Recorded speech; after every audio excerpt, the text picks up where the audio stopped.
Isra perjalanan di malam hari dari Masjidil Haram ke Masjid Al-Aqsa.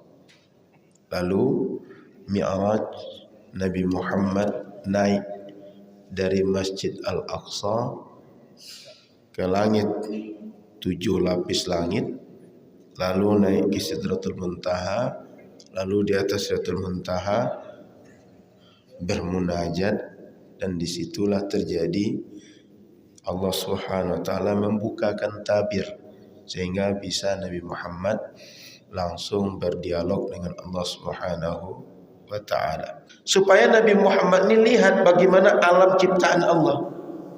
Bahkan Nabi Muhammad lihat orang yang diberi nikmat di surga, orang diberi nikmat di neraka. Apa tujuannya? Semua tentang nikmat dan azab yang diceritakan oleh Quran itu nampak oleh mata kepala Nabi Muhammad. Dan bila nampak oleh mata kepala Nabi Muhammad menceritakan kepada orang tentang janji Allah, pahala dan nikmat akhirat, dosa dan azab akhirat, itu lebih yakin ketika menceritakan, dan orang pun lebih yakin dengan cerita Nabi Muhammad. Jadi itu perlu dipahami, Pak. Maka saat Nabi Muhammad bermunajat sehingga terbuka tabir antara Nabi Muhammad dengan Allah, itu tempat Nabi Muhammad, bukan tempat Allah. Kalau Bapak Ibu membaca ayat tadi sampai ujung, sebenarnya ayat itu sudah menjawab bahwa Isra Mi'raj bukan karena Nabi Muhammad mengunjungi Allah sebab Allah ada di atas langit. Coba ulang lagi baca itu. Linuriyahu min ayatina. Kami Isra dan Mi'rajkan Muhammad yang perjalanan dari Haram ke Al-Aqsa, lalu Al-Aqsa naik ke langit, linuriyahu, untuk kami perlihatkan kepada Muhammad itu. Apa yang perlihatkan? Sebagian daripada bukti, tanda yang menunjukkan kebesaran, yang menunjukkan kegagahan, yang menunjukkan kesempurnaan, yang menunjukkan kehebatan Allah Subhanahu wa taala.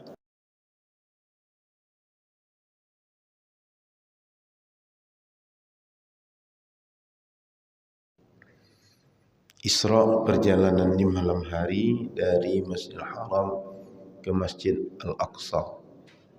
Lalu Mi'raj Nabi Muhammad naik dari Masjid Al-Aqsa ke langit, 7 lapis langit, lalu naik ke Sidratul Muntaha, lalu di atas Sidratul Muntaha bermunajat, dan disitulah terjadi Allah Subhanahu wa taala membukakan tabir sehingga bisa Nabi Muhammad langsung berdialog dengan Allah Subhanahu wa taala.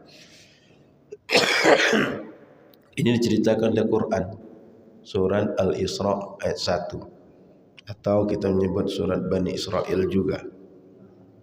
Apa kata Al-Quran? Subhanalladzi asra bi 'abdihi lailan minal masjidil harami ilal masjidil aqsa alladzi barakna hawlah linuriyahu min ayatina innahu huwal sami'ul basir. Bapak Ibu muliakan Allah Subhanahu wa taala, ujung ayat tadi menyebutkan bahwa guna Isra Mi'raj linuriyahu min ayatina.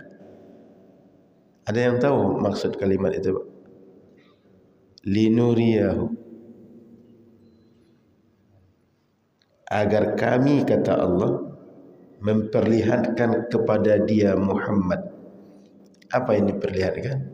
Min ayatina, sebagian daripada tanda kebesaran kami, sebagian daripada tanda kesempurnaan kami, sebagian daripada tanda kehebatan kami. Sehingga dengan naik ke 7 lapis langit, naik Sidratul Muntaha, dengan itu Nabi Muhammad melihat alam ini keseluruhan. Dari yang besar sampai yang kecil nampak oleh Nabi Muhammad. Apa yang ada di langit nampak, apa yang ada di bumi nampak, karena berada di tempat yang paling tinggi. Lalu Bapak Ibu yang dirahmati Allah Subhanahu wa taala, ada orang kemudian memahami Nabi Muhammad Isra Mi'raj ke langit naik Sidratul Muntaha menunjukkan bahawa Allah ada di atas langit. Maka Isra Mi'raj ke langit. Kalau Bapak Ibu membaca ayat tadi sampai ujung, sebenarnya ayat itu sudah menjawab bahawa Isra Mi'raj bukan karena Nabi Muhammad mengunjungi Allah sebab Allah ada di atas langit. Coba ulang lagi baca itu. Linuriyahu min ayatina. Kami Isra dan Mi'rajkan Muhammad yang perjalanan dari Haram ke Al-Aqsa, lalu Al-Aqsa naik ke langit. Linuriyahu, untuk kami perlihatkan kepada Muhammad itu. Apa yang perlihatkan? Sebagian daripada bukti, tanda yang menunjukkan kebesaran, yang menunjukkan kegagahan, yang menunjukkan kesempurnaan, yang menunjukkan kehebatan Allah Subhanahu wa taala. Jadi kalau ada orang mengatakan bahawa Isra Mi'raj membuktikan Allah ada di langit, itu justru dalil yang menjelaskan Isra Mi'raj membantah itu langsung. Bukan karena Nabi Muhammad berjumpa dengan Allah, tapi karena Allah ingin memperlihatkan tanda kebesarannya. Karena sering kita dibawakan nalar, coba tengok Isra Mi'raj, kan ke langit. Padahal kalau sekedar Allah membukakan tabir lalu bisa Nabi Muhammad berdialog dengan Allah, enggak perlu ke langit, Pak. Contoh Nabi Musa.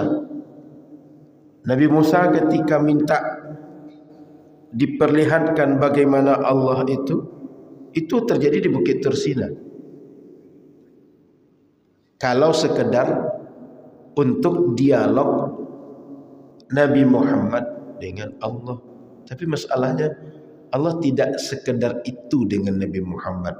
Ayat itu mengemukakan linuriyahu min ayatina, supaya Nabi Muhammad ini lihat bagaimana alam ciptaan Allah. Bahkan Nabi Muhammad lihat orang yang diberi nikmat di surga, orang diberi nikmat di neraka. Apa tujuannya?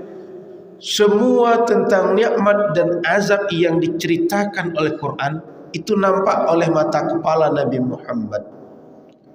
Dan bila nampak oleh mata kepala Nabi Muhammad menceritakan kepada orang tentang janji Allah, pahala dan nikmat akhirat, dosa dan azab akhirat, itu lebih yakin ketika menceritakan, dan orang pun lebih yakin dengan cerita Nabi Muhammad. Karena apa? Kita bisa bedakan, Pak. Ada orang bercerita tentang Makkah, bercerita tentang Ka'bah, Masjidil Haram, tapi dia enggak pernah umroh. Dia cuma baca banyak literatur, nonton video, dengar cerita orang, lalu dia ceritakan ulang. Itu akan beda bila orang itu dia enggak banyak baca, tapi pernah langsung ke Baitullah, dia tawaf, dia masuk Masjidil Haram, dia mengelilingi Masjidil Haram, dan dia tengok apa saja yang ada di situ. Itu enggak sama, Pak. Orang yang pernah ke Muhajirin, sholat di Muhajirin, pernah ke toilet Muhajirin, pernah ke ruang tempat transit imam dan tempat alat pengontrol masjid, naik ke lantai 2, pernah melihat pekarang masjid Muhajirin, itu enggak akan sama ceritanya, Pak, dengan orang sekedar dapat cerita tentang Muhajirin. Maka Bapak Ibu yang dirahmati Allah Subhanahu wa taala, Nabi Muhammad itu sengaja diperlihatkan Allah dengan kebesarannya. Untuk apa? Satu, membuat dia lebih yakin. Dua, ketika dia menceritakan kepada umat, lebih yakin umat untuk menerima Nabi Muhammad. Kenapa? Cerita Nabi Muhammad tak sekedar membaca dari Al-Quran atau dapat wahyu, dapat berita bahawa begini surga, begini neraka, begini kebesaran Allah, begini bentuk alam. Tidak. Tapi Nabi Muhammad lihat langsung. Kalau orang bilang langit itu 7 lapis, Nabi Muhammad tengok 7 lapis itu langsung. Quran menceritakan bahawa langit 7 lapis, Nabi Muhammad tengok. Quran menceritakan ada Sidratul Muntaha, Nabi Muhammad tengok. Quran menceritakan bahawa malaikat Jibril punya sayap. Dalam Quran kan malaikat sebutkan dia punya sayap matna salasa ruba' atau lebih dari itu. Allah memperlihatkan langsung kepada Nabi Muhammad Jibril punya sayap. Seperti apa sayap Jibril? Sebesar apa sayap Jibril? Ditengokkan kepada Nabi Muhammad. Sehingga Bapak Ibu yang dirahmati Allah, saat Nabi Muhammad diwahyukan tentang kebesaran Allah, itu dengan yakin Nabi Muhammad terima. Apa sebab? Semuanya sudah ditengok dengan mata kepala tentang semua bentuk ciptaan Allah, besar dan kecilnya, tinggi dan rendahnya, bahkan sampai paling atas yang tak ada lagi lebih dari itu kebesarannya, Nabi Muhammad sudah sampai. Jadi itu perlu dipahami, Pak. Maka saat Nabi Muhammad bermunajat sehingga terbuka tabir antara Nabi Muhammad dengan Allah, itu tempat Nabi Muhammad, bukan tempat Allah. Sekali lagi, itu tempat Nabi Muhammad. Lalu turun berjumpa dengan Nabi Musa. Nabi Musa suruh Muhammad, Allah tadi suruh apa? Salat 50 waktu. Kata Nabi Musa, cobalah balik lagi kepada Allah, minta kurangkan sebab umat engkau tak kuat. Balik. Itu balik ke mana? Tempat Nabi Muhammad pertama meminta untuk dia terbuka tabir dan bisa berdialog langsung dengan Allah. Balik lagi. Berjumpa lagi dengan Nabi Musa. Nabi Musa punya suruh balik lagi. Sampai akhirnya 50 jadi 5. Ada ulama yang kreatif dalam beristihad, Pak. Kenapa Nabi Musa itu kepo, kata orang sekarang. Kok bisa Nabi Musa nanya, Allah suruh apa sih? Kan Nabi Musa ini kalau kita tengok dalam berbagai cerita hadis, itu berada di langit ke-6. Langit ke-7 itu Nabi Ibrahim. Artinya Nabi Muhammad kalau turun, langit ke-7 baru langit ke-6. Baru langit ke-5, ke-4 kalau turun. Kalau dari bawah, langit 1, langit 2, langit 3, 4, 5, 6, 7, baru Sidratul Muntaha. Nabi Musa langit ke-6, Pak. Nabi Ibrahim langit ke-7. Nabi Ibrahim enggak nanya, Muhammad Allah suruh apa sih? Enggak. Tapi Nabi Musa nanya. Kata orang sekarang kan kepo. Bu ya, ingin tahu. Apa kata Allah? Ngapain kamu Muhammad? Ada yang bilang bahwa Musa itu dia penasaran. Dulu waktu minta langsung lihat Allah jahrah itu, dia enggak bisa. Maka dia pengen, apa sih rasanya, auranya orang yang bisa berdialog langsung dengan Allah, sebab saya enggak bisa. Maka dirasakan dari auranya Muhammad. Aura tahu Pak ya? Sehingga pengen apa sih rasanya nengok Muhammad, jumpa dengan Muhammad, yang Muhammad ini sudah terjadi dialog langsung dia dengan Allah. Sebab Musa enggak bisa. Maka begitu sudah jauh sekali, dapat pintu masuknya. Bahwa ini enggak mungkin umat Muhammad kuat. Tapi memang itu hikmah bagi kita Bapak Ibu. Pertanyaan Nabi Musa itu meringankan kita. Kalau Nabi Musa enggak nanya, jangan-jangan sekarang ini salat 50 waktu. Kalau 50 waktu, kira-kira kapan kita ke kantornya? Yang 5-nya sudah sering orang mengatakan, waktu payah ngaturnya. Itu baru 5. Apalagi 50. Kapan kita pergi ngopinya? Apalagi zaman sekarang orang kita sudah banyak hobinya ngopi.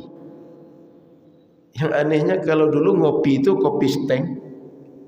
Kan kopi steng dulu kan. Itu 2000 bahkan 500 rupiah bisa kopi steng. Sekarang segelas kecil 30.000, 25.000. Jadi Bapak Ibu yang dirahmati Allah Subhanahu wa taala, Nabi Musa itu pengen tahu apa auranya. Makanya tanya ke Nabi Muhammad. Setelah nampak berat, suruh ringankan. Mintalah kepada Allah. Balik lagi. Artinya semakin sering Nabi Muhammad dapat dialog, auranya makin banyak. Makin kecipratan terasa oleh Musa. Itu ada ulama yang pikir sampai ke situ, Pak. Tapi bagi kita tidak ke situ. Bagi kita adalah pertanyaan Nabi Musa itu rahmat bagi kita. Sehingga yang awalnya 50 jadi 5. Baik. Bapak Ibu rahmati Allah Subhanahu wa taala. Maka saya ingin memastikan bahwa ayat Quran sudah menjelaskan tujuan Nabi Muhammad Isra dan Mi'raj, linuriyahu min ayatina. Maka biasakan Bapak Ibu baca Quran itu jangan di awal-awal atau yang ujungnya saja. Tapi coba dibaca kelengkapan ayat. Kapan perlu ayat itu, apa bunyi ayat sebelumnya dan apa bunyi ayat setelahnya. Sehingga kalau ada sebuah cerita, jangan sampai kita dapat cerita itu dapat tengah, enggak dapat depan, enggak dapat belakangnya. Sehingga cerita itu enggak connect, enggak utuh. Maka Bapak Ibu rahmati Allah SWT, Quran sudah menjawab.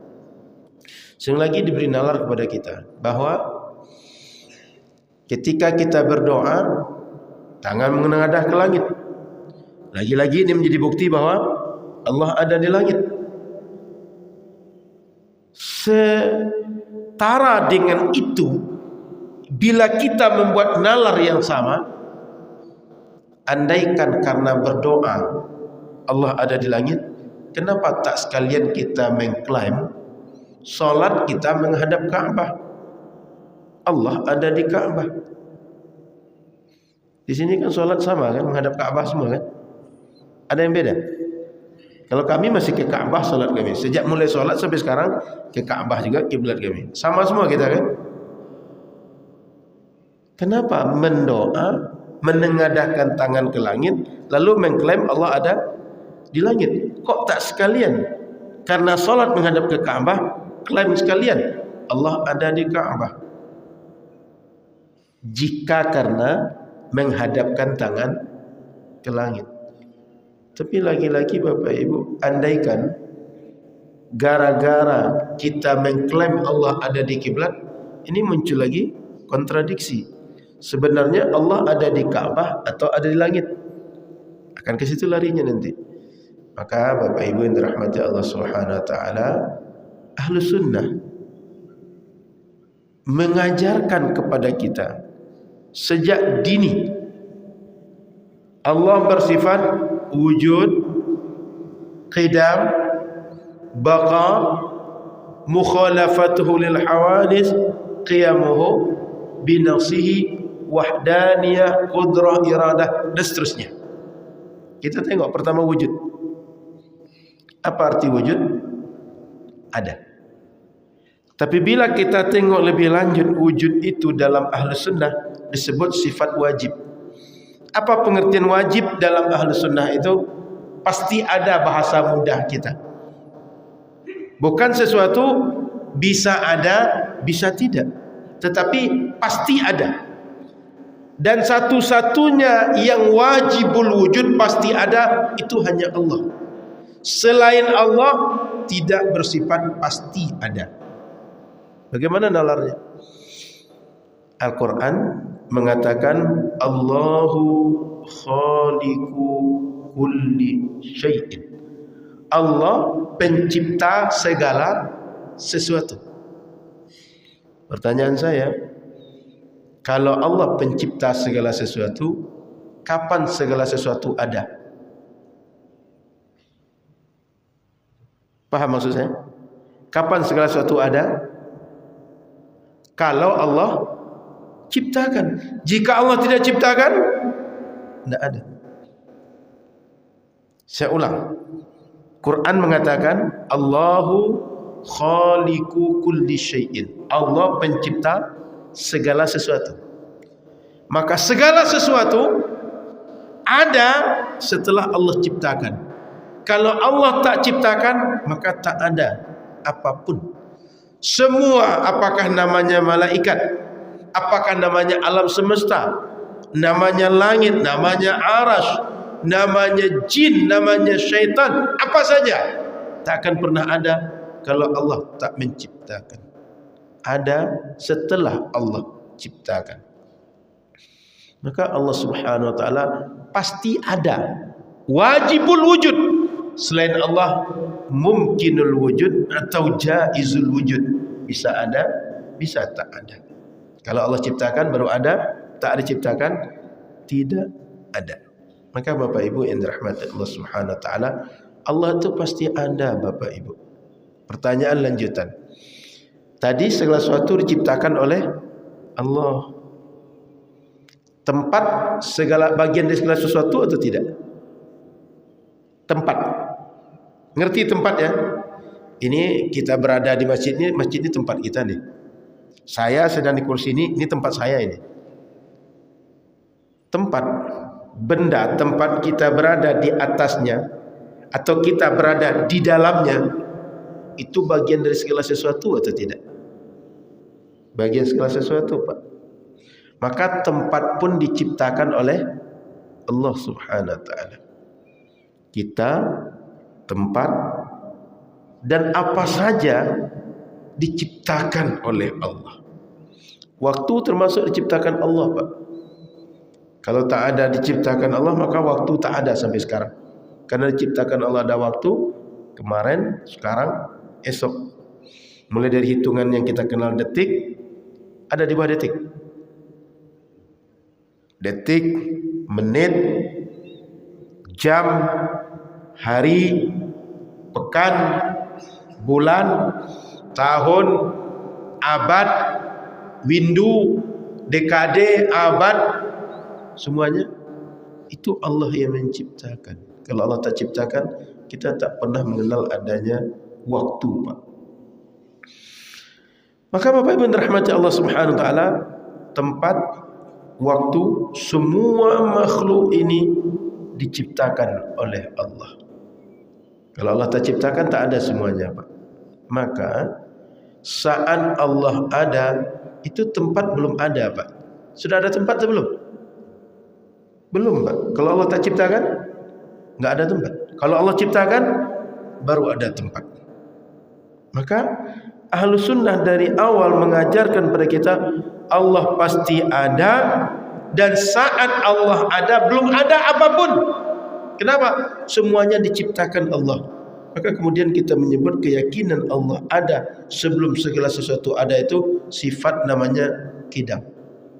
Quran membahasakan huwal awwal wal akhir wal zahir wal batin. Itu Quran menjelaskan begitu. Maka keyakinan ahli sunnah itu, Pak, itu keyakinan sejalan dengan Quran dan sunnah. Cuma ulama menjabarkan kepada kita dengan instan, dengan nalar yang mudah ditangkap orang selevel kita yang awam. Karena kalau menggunakan bahasa ulama, apalagi mengadu ayat Quran dengan Quran, mengkomparasikan ayat Quran dengan ayat Quran, enggak kuat nalar kita, Pak. Kenapa? Kita enggak hafal Quran. Hadis dengan hadis enggak kuat nalar kita. Kenapa? Kita enggak hafal semua hadis. Sehingga begitu dibuat kata hadisnya begini, kata hadisnya begini. Jangankan kata hadisnya begini, hadis itu begitu, baru satu hadis kita masih bingung. Ini hadisnya di mana sih? Redaksinya apa sih? Maksudnya apa? Ketika kita masih bingung menterjemah, ini ulama sudah menyebutkan lagi hadis yang lain. Ketika kita baru mencari tempatnya, dia sebutkan lagi hadis yang lain. Maka tak kuat dengan nalar ulama. Ayat Quran dikupas dengan ayat Quran, hadis dikupas dengan hadis, Quran dikupas dengan hadis. Maka kita diajarkan bagaimana berfikir dengan nalar yang cocok untuk orang awam, instan untuk kita mudah menalar. Makanya disebut dengan sifat qidam. Sudah itu, Pak. Sifat apa lagi? Baqa. Apa arti baqa? Selalu ada, kekal. Kenapa Allah ini bersifat kekal? Ada ayat Quran menjelaskan, huwal awwalu wal akhir, kullu man 'alaiha fanin wa yabqa wajhu rabbika dzil jalali wal ikram. Surah Ar-Rahman, Allah katakan, Semua yang ada di alam semesta ini fanin, fana. Fana itu artinya dia berakhir, dia punah, dia mati. Macam kita manusia mati. Kalau benda-benda rusak tak berfungsi, alam ini hancur sehingga tak lagi bisa berguna macam fungsi awal. Tetapi ada yang tak kekal, ada yang tak hancur, ada yang tak fana. Apa dia? Allah Subhanahu wa ta'ala. Di Al-Quran mengajarkan Allah itu bersifat kekal. Secara nalar, Allah itu kita sebut tadi di awal wajibul wujud, pasti ada. Kalau dia pasti ada, maka dia bukan bersifat jaizul wujud, bisa ada, bisa tidak. Sebab kalau dia ada, kemudian nanti tidak ada, berarti Allah ini bisa ada, bisa tidak ada. Bertentangan dengan keyakinan pertama, Allah wajibul wujud, pasti ada. Kalau Allah wajibul wujud pasti ada, dia pasti bertentangan dengan jaizul wujud, bisa ada, bisa tidak ada. Makanya Pak, kalau kita yakin Allah itu pasti ada, kita yakin Allah itu adalah bersifat qidam, kita pasti berkeyakin juga Allah bersifat baqa. Paham di sini nalarnya Pak ya? Kenapa? Kalau Allah ada lalu tidak ada di waktu tertentu, berarti dia bukan wajibul wujud. Dia adalah mungkinul wujud, bisa ada, bisa tak ada. Kalau seandainya Allah itu bisa ada, bisa tak ada, pertanyaan lanjutan akan muncul Pak. Jika Allah bisa ada dan bisa tidak ada, ketika dia tidak ada supaya ada lagi, siapa yang menjadikan dia ada? Paham nalarnya Pak? Tidak ada lalu menjadi ada. Siapa yang menjadikan dari tidak ada menjadi ada? Pertanyaan lanjutan setelah itu, kalau Allah itu ada kemudian menjadi tidak ada, siapa yang menjadikan dia ada menjadi tidak ada? Lanjutan setelah itu pertanyaan Pak, jika ada yang menyebabkan Allah ada menjadi tidak ada dan sebaliknya, berarti dia yang menjadikan itu lebih berkuasa daripada Allah. Dialah yang Tuhan, bukan Allah yang Tuhan. Kira-kira nalarnya masuk? Tertangkap sampai nalar Bapak Ibu? Maka Bapak Ibu rahmati Allah Subhanahu wa taala, jikalah nalar itu nanti sampai kepada Allah bisa ada, Allah bisa tidak ada, lalu setelah itu siapa menjadikan dia ada, menjadikan dia tidak ada, seandaikan itulah Tuhan itu, maka kalam Allah ini semuanya bisa batal Pak. Kenapa? Kan Allah bukan Tuhan, sebab ada yang lebih berkuasa daripada Tuhan. Kalam dialah yang patut untuk menjadi panduan untuk kita beriman kepada Tuhan. Paham nalarnya Pak? Jadi Bapak Ibu rahmati Allah Subhanahu wa taala, nalar ulama ini diajarkan kepada kita, bukan kita sedang memperkarakan Allah, bukan kita sedang menggugat bagaimana eksistensi Allah, tapi ulama mengajarkan kepada kita agar kalian ketika memahami Quran dan Sunnah, nalar kalian itu nalar yang benar. Karena Bapak Ibu rahmati Allah Subhanahu wa taala, bila kita lanjutkan sifat ini nanti masuk kepada qiyamuhu bi nafsihi. Qiyamuhu bi nafsihi itu artinya dia wujud itu tak perlu zat yang menyebabkan dia ada, dan tak perlu tempat sebagai wadah supaya dia berada di suatu waktu atau suatu tempat tertentu. Saya ulang, ketika kita mengkaji qiyamuhu bi nafsihi, kan sejak kecil kita tahunya Allah punya sifat qiyamuhu bi nafsihi. Apakah qiyamuhu bi nafsihi itu ada dalilnya? Banyak dalilnya. Contoh satu saja, Allahu la ilaha illa huwal hayyul qayyum. Quran menyebutkan dia bersifat qayyum. Apa arti qayyum itu?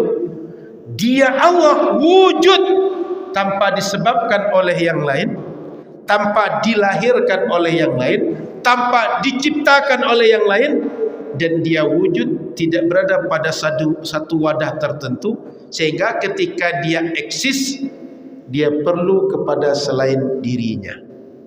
Itu maksud Quran qayyum itu Pak. Maka kalau kita tengok kepada nalar wujud, qidam, baqa tadi, Allah Subhanahu wa taala sudah ada tempat belum ada. Allah Subhanahu wa taala ada tanpa ada yang menyebabkan dia ada. Quran menjelaskan. Setelah qul huwallahu ahad, Allahu samad, apa lagi? Lam yalid wa lam yulad.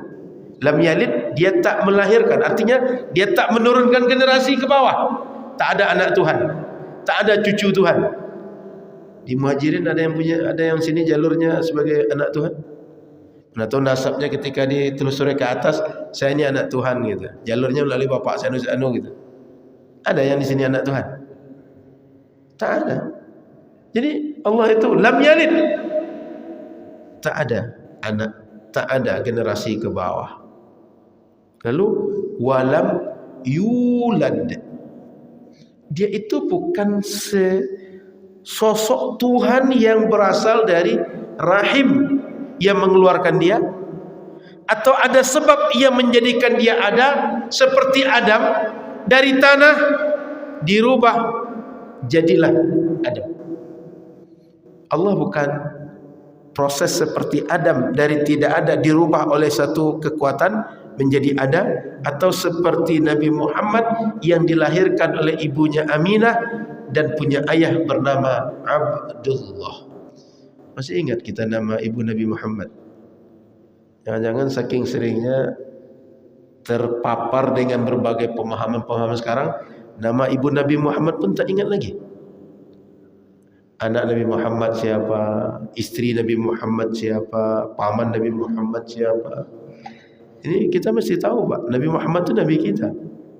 Kok bisa kita mengaku beriman dengan Nabi Muhammad ikutan kita, hal-hal krusial tentang Nabi Muhammad kita enggak tahu. Itu aneh itu. Jangan ngaku ikut Nabi Muhammad kalau enggak tahu Nabi Muhammad. Maka balik kepada tadi, Allah dia tidak dijadikan ada oleh apapun dan tak disebabkan ada oleh apapun. Quran yang menyatakan, Pak, lam yalid wa lam yulad. Maka Ahlus Sunnah dari dulu belum kita lahir sudah mengajarkan konsep kepada kita, Allah pasti bersifat qiyamuhu binafsihi. Dari mana sifat qiyamuhu binafsihi itu? Adalah penjabaran pemahaman Quran, penjabaran pemahaman hadis-hadis Nabi sallallahu alaihi wasallam. Kana Allahu wa lam yakun syai'an wa lam yakun syai'un ghairu. Quran dalam hadis Sahih Bukhari disebutkan bahwa Allah ada, selain Allah belum ada saat itu. Kenapa? Karena segala sesuatu diciptakan Allah. Sehingga kalau Allah tak ciptakan, tak ada apapun. Maka Bapak Ibu yang dirahmati Allah Subhanahu wa taala, Allah bersifat pasti ada tadi, kemudian dia selalu ada sampai kapanpun. Maka sifat Allah ini Bapak Ibu, sifat yang pasti sifatnya. Artinya dia tak berubah-ubah sifat Allah ini sejak dia wujud. Bila kalau nanti orang bernalar lagi, Allah kan di atas langit dalam nalar berikutnya, Allah di atas aras kata nalar berikutnya. Timbul pertanyaan bagi ahlu sunnah, kalau di atas langit, kalau di atas aras, kenapa? Satu pertanyaan, kenapa di atas langit? Kenapa di atas aras? Bukankah makhluk Allah ada langit, ada aras, ada selain langit dan aras? Dua. Sejak kapan di aras ini? Tiga. Sampai kapan di aras ini? Empat. Jika di atas aras, itu apakah seperti Quran yang nempel di atas meja, atau seperti satelit yang melayang-layang di udara? Paham nalar ini, Pak? Nalar berikutnya, ketika di atas aras, kira-kira lebih besar mana Allah dengan aras? Karena jika dua hal diperbandingkan, Pak, seperti Quran di atas meja, itu kemungkinannya tiga, Pak. Quran lebih kecil daripada meja, Quran sama besar dengan meja, atau Quran lebih besar daripada meja. Itu pertanyaan-pertanyaan lanjutan itu akan muncul lagi itu, Pak. Kalau seandainya aras lebih besar daripada Allah, lalu kalian ketika sholat kenapa mengatakan Allahu takbiratul ihram kita apa Pak? Allahu Akbar. Kalau orang bahasa Inggris menyebut kalimat akbar itu kalimat superlatif. Superlatif itu bahasa kitanya yang paling, yang jika ada dua yang tinggi, satu lebih tinggi dibanding yang lain. Betul? Kan begitu superlatif kan? Jika ada dua yang gagah, satu lebih gagah dibanding yang lain. Jika dikatakan bahwa aras besar, Allah besar, tapi Allahu Akbar, Allah lebih besar, berarti Allah lebih besar daripada aras. Paham ini nalarnya Pak? Jika Allah itu kecil daripada aras, berarti kalian bertentangan dengan Allahu Akbar yang kalian sebut. Jika kalian menyebut Allah lebih besar daripada aras, pertanyaannya, apa kalian membayangkan Allah itu seperti giant, raksasa besar, yang di atas aras itu kerjanya mantengin atau nengok, macam orang sedang perhatikan apa sih ada di bawah, apa sih yang ada di sana di situ. Apa kalian menganggap Allah itu seperti raksasa besar atau giant yang segala sesuatu ini adalah kecil dalam fisik dia? Paham nalar-nalar ini Pak? Maka Ahlus Sunnah, supaya kita tidak berfikir liar seperti tadi, supaya kita tak berfikir aneh-aneh dan nanti akan kontradiksi dengan ayat Quran dan hadis Nabi yang lain, dari awal sudah mengajarkan kepada kita Allah itu pasti ada, Dia ada sebelum segala sesuatu ada, dan Dia akan terus ada setelah segala sesuatu tidak lagi bisa ada, karena Dia punah. Kemudian Dia Allah Maha sempurna dan tak ada yang sempurna seperti Dia, maka Dia mukhalafatu lil hawadis, kemudian Dia qiyamuhu bi nafsihi, Dia wujud tanpa perlu ada yang menyebabkan Dia ada, dan perlu wadah tempat Dia berada atau di dalam sesuatu, kemudian Dia berada di dalam sesuatu itu. Maka Bapak Ibu yang dirahmati Allah, kembali kepada ayat di awal yang saya kupas tadi, bahwa Isra dan Mi'raj itu sama sekali tidak menunjukkan keyakinan Allah ada di atas langit, dibantah oleh Quran. Dan bagi Ahlus Sunnah, pernyataan Quran itu sejalan dengan keyakinan kita bahwa kita meyakini Allah pasti ada, tapi adanya Allah tidak berada di satu tempat tertentu. Kalau nanti orang bilang Bapak Ibu, Allah itu kalau memang ada, Dia pasti di dalam alam atau di luar alam. Kan nalarnya gitu Pak. Saya kalau betul-betul saya ini ada, kalau tidak di dalam masjid Muhajirin, saya di luar Muhajirin. Ada nalarnya berikutnya. Kalau tak di dalam Muhajirin, luar Muhajirin. Ada nalarnya lain. Oh kata Bapak di atas Muhajirin, itu luar juga tuh. Pokoknya selama di luar, apakah dinding, apakah atap, apakah lantai, itu di luar nama itu. Selama masih dalam lingkup ini, di dalam namanya. Kalau ada orang menyebutkan kepada Bapak Ibu, kok enggak di atas langit sih? Allah itu kan kalau dalam alam, di luar alam.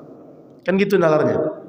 Bapak Ibu yang dirahmati Allah Subhanahu wa taala, hukum kelaziman kalau enggak di luar adalah di dalam, itu hukum fisik bagi setiap fisik. Hukum bagi setiap benda. Hukum bagi setiap makhluk. Karena makhluk pasti berada di satu tempat tertentu. Makhluk pasti berada di satu tempat tertentu. Maka kalau sudah tempat, kalau tidak di dalam alam, di luar alam. Masalahnya Allah tak terhukum dengan itu. Kenapa? Karena Allah Dia tidak punya bentuk seperti yang dibayangkan oleh makhluk kepada makhluk. Sehingga nalar tadi Pak bisa ditolak dengan pertanyaan saya. Ini air jantan apa air betina?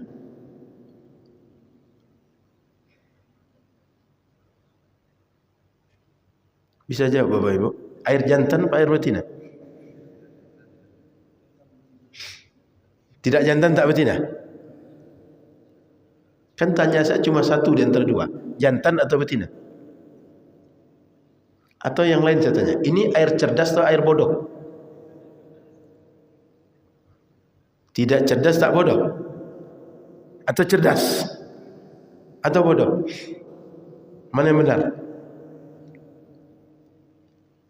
Paham pertanyaan saya tadi? Pertanyaan saya itu salah, Pak. Karena tak ada air jantan, tak ada air betina. Tak ada air cerdas, tak ada air bodoh. Yang disebut cerdas dan bodoh itu kalau dia punya akal, lalu diukur.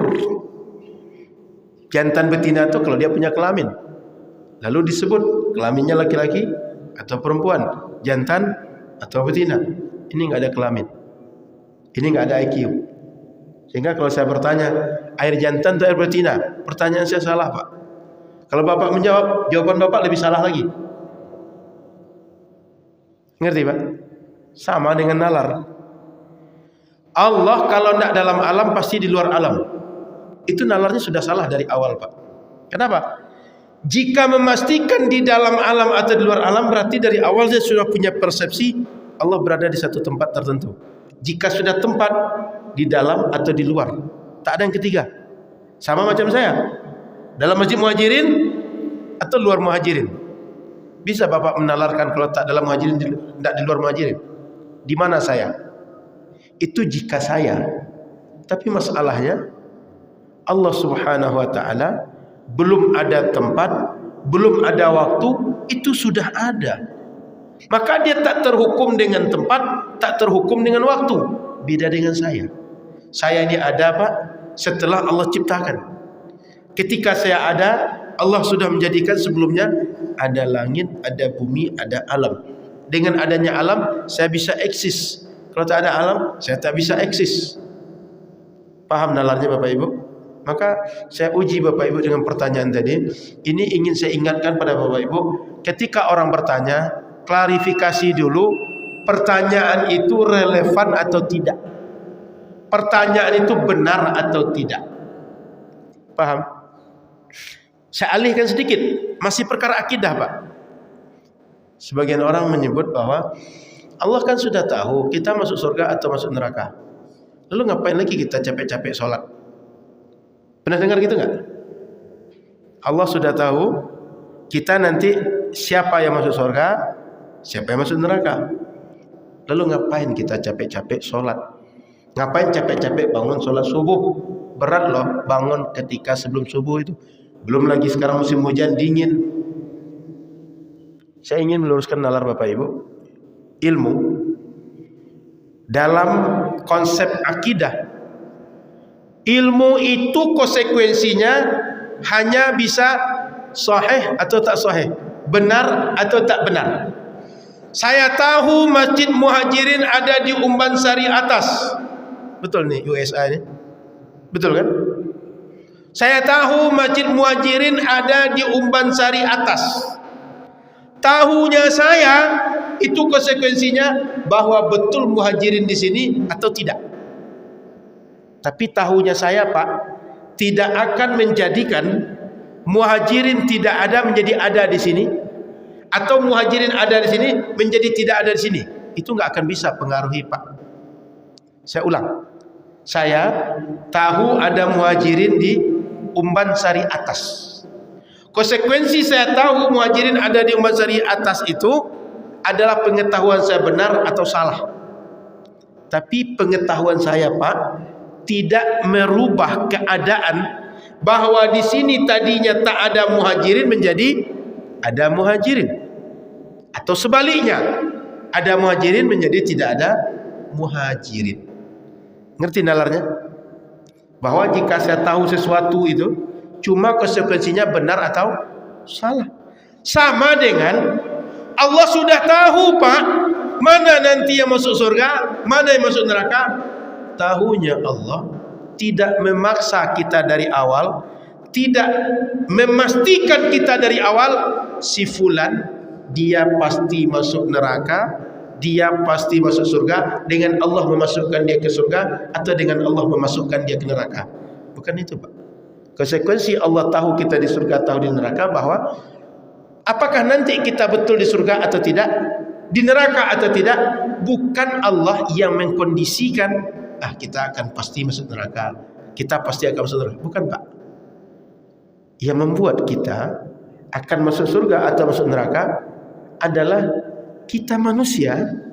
Pagi ini, Pak, contoh, memilih datang ke Muhajirin atau memilih tidur di rumah kita, Pak. Pagi ini memilih datang ke Muhajirin untuk sholat subuh atau memilih ambil sepatu, ambil sepeda, lalu keliling Pekanbaru. Kan ada kawan-kawan kita kalau Sabtu dan Ahad nih, Pak, pagi-pagi orang bangun, ambil wudhu, ambil sarung, ambil baju teluk belanga, ambil kopiah, berangkat ke masjid. Tapi ada yang ambil kostum, bersepeda, lalu dia berangkat keliling Pekanbaru. Nanti pulangnya 10 pagi atau 11 atau zuhur dia pulang. Yang memilih pergi bersepeda, pergi sholat subuh itu Allah atau saya? Ngerti Bapak Ibu? Ini air, ini boleh diminum nih. Air ini saya minum atau tidak? Siapa yang memilih? Saya. Jadi semua perbuatan baik dan tidak baik di dunia ini, Bapak Ibu, yang menyebabkan Allah merahmati kita atau tidak, itu yang memilihnya kita, Pak. Ini masih ada sarapan pagi sini, Pak. Nanti mau sarapan Bapak atau tidak, itu memilihnya Allah atau Bapak yang memilih dari memilihnya? Saya memilih sarapan sini atau tidak. Saya pagi ini sarapan di sini, Pak. Dah lama tak sarapan di sini. Jadi memilih sarapan di sini atau tidak, itu saya.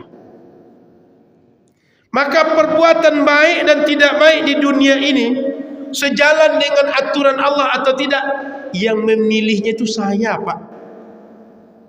Orang yang melakukan apa saja yang Allah perintah sesuai dengan mau Allah, Allah suka dengan dia, Allah senang dengan dia.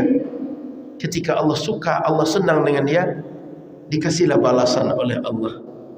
Balasan itu kita sebut dengan pahala, balasan itu kita sebut dengan surga. Sehingga orang yang dulu di dunia taat, dia dibalas dengan pahala, ditempatkan di surga.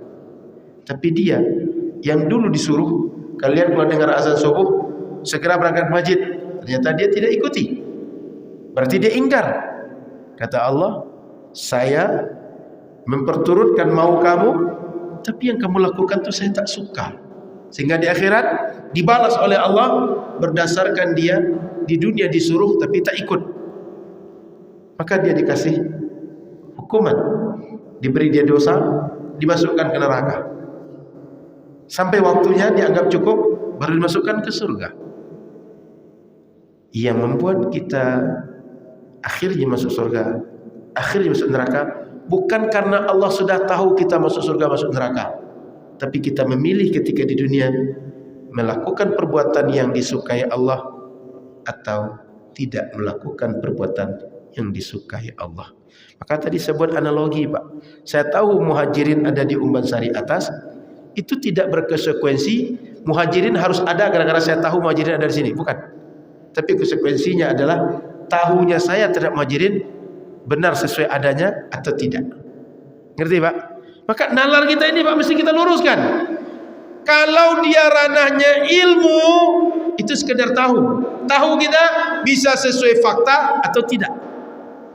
Jangan sampai dialihkan. Gara-gara Allah tahu kita nanti masuk surga, masuk neraka. Oh, Allah sudah tahu kita masuk surga, masuk neraka, pasti kita masuk surga. Apalagi gunanya amal. Itu berarti dalam pikiran kita, Allah yang mengonsep dari awal, Allah yang mengkondisikan dari awal, kita pasti masuk surga atau masuk neraka. Lalu untuk apa gunanya amal? Mindset ini mesti diluruskan, bahwa ilmu Allah tak mempengaruhi kita dipaksa akan masuk surga atau masuk neraka. Ngerti Bapak Ibu? Maka ketika saya bertanya tadi, ini air jantan atau betina, Bapak Ibu mesti klarifikasi dulu, pertanyaan itu benar atau tidak.